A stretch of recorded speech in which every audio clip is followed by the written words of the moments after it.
ಎಲ್ಲಿ ಹೇಗೆ ಮಾತನಾಡಬೇಕು ಎಂದು ತಿಳಿದವನಿಗಿಂತ ಎಲ್ಲಿ ಮೌನವಾಗಿರಬೇಕು ಎಂದು ತಿಳಿದವನು ನಿಜವಾದ ಬುದ್ಧಿವಂತ.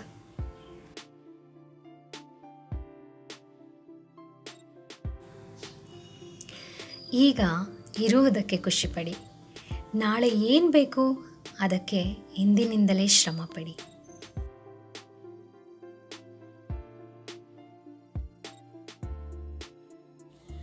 ಇಂದಿನ ಕಷ್ಟದ ದಿನಗಳೇ ಮುಂದಿನ ಒಳ್ಳೆಯ ದಿನಗಳಿಗೆ ಬಲವಾದ ಮೆಟ್ಟಿಲುಗಳು.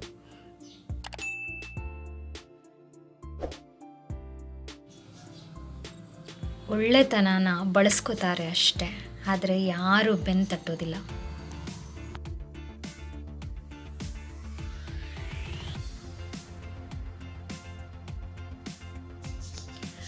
ಮತ್ತೊಂದು ಬಾರಿ ಪ್ರಯತ್ನಿಸಿ ನೋಡಿ. ಈ ಬಾರಿ ಸಮಯ ನಿಮಗಾಗಿ ಕಾಯ್ತಿರಬಹುದು.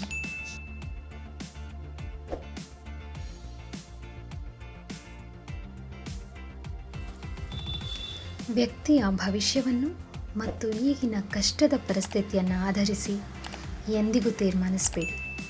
ಕಲ್ಲಿದ್ದಲನ್ನು ವಜ್ರವನ್ನಾಗಿ ಪರಿವರ್ತಿಸುವ ಶಕ್ತಿ ಸಮಯಕ್ಕಿದೆ.